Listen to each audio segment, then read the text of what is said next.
Hello, I'm Nathan, and I'm currently your Wellbeing President for Christchurch Student Union. In my video series of self-help tips, today I'd like to talk about time management.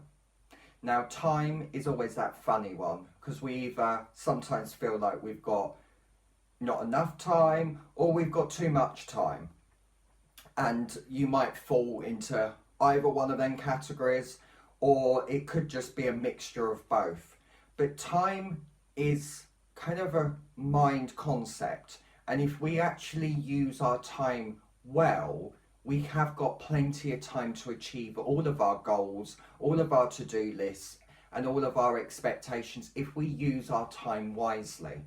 Now, at the beginning, it's a little bit hard to get the mind focused into that because it's so used to being distracted maybe by a lot of social media, other aspects of scrolling through online, because phones particularly and social media has really consumed our time. So it's just something just to be mindful of what are we investing our time in. Now, I just wanted to read this out. The aim of good time management is to achieve the lifestyle balance you want. Now, the key there is about balance. So it's not completely cutting out, as like the example I brought up initially about social media. It's not completely cutting it out. It's about finding that balance, that I'm going to invest my time here, here, and here in a more balanced way, and it's not consuming or taking over, which is taking away other aspects of time where I should be doing other parts.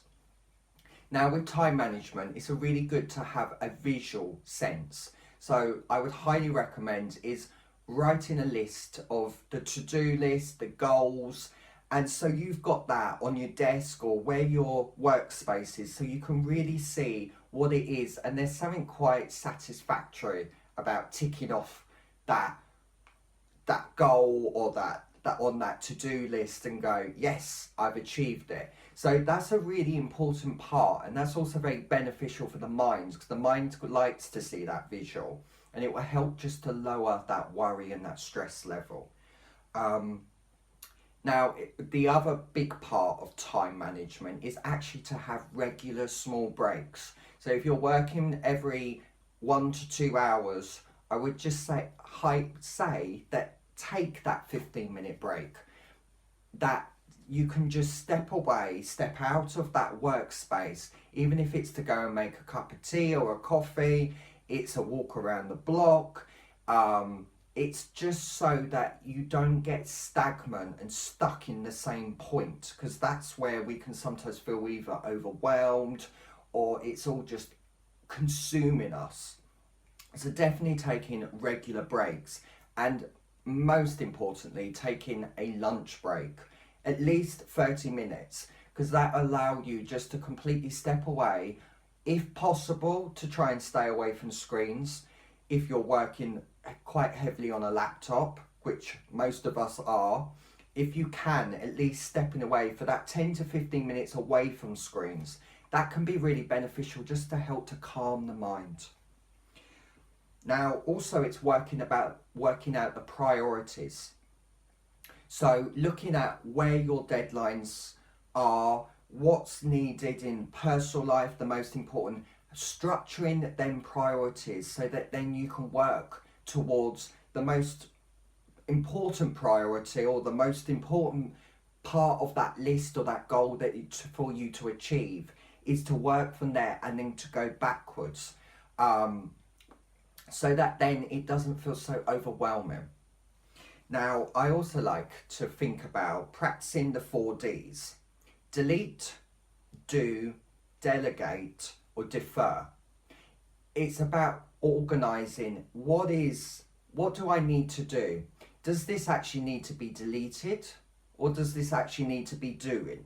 Because sometimes we also get stuck into this idea that I really need to do that, but actually, do we need to do that? Actually, that could be part of a delete list. Now, delegate, that can also be part of, right, on that to do, I need to really start delegating myself, getting what I need to complete that task so I can do it. Now, defer, it may not be the most important priority at this moment, and I can come back to it another time, but I don't need to feel worry or stress or guilty that I haven't done it. I can defer that, and that's on another list you could create to come back. So they're the aspects I would say to really just kind of think about using your time wisely, structuring your time, but also if you don't complete everything that you've planned in that time management structure, is not to shame ourselves, guilt ourselves, or feel bad or we've failed. That's okay, because life is continuously changing and evolving, and it's just about coming back to this moment of the now and recognizing that actually you're doing really well, because there are so much pressures and anxiety and fear in this world at this moment. But if we can stay in the moment, think about how we're using our time, then we will achieve our goals. It's great to connect to you and talk to you all. And if you have any questions, or you want to know anything more, or you're needing any help or advice, then please contact me at wellbeing@ccsu.co.uk. And also you can reach out to any one of our members within the team of Christchurch Student Union, and that can be at hello@ccsu.co.uk. Don't feel like you're on your own. We're all here, and we will get through this.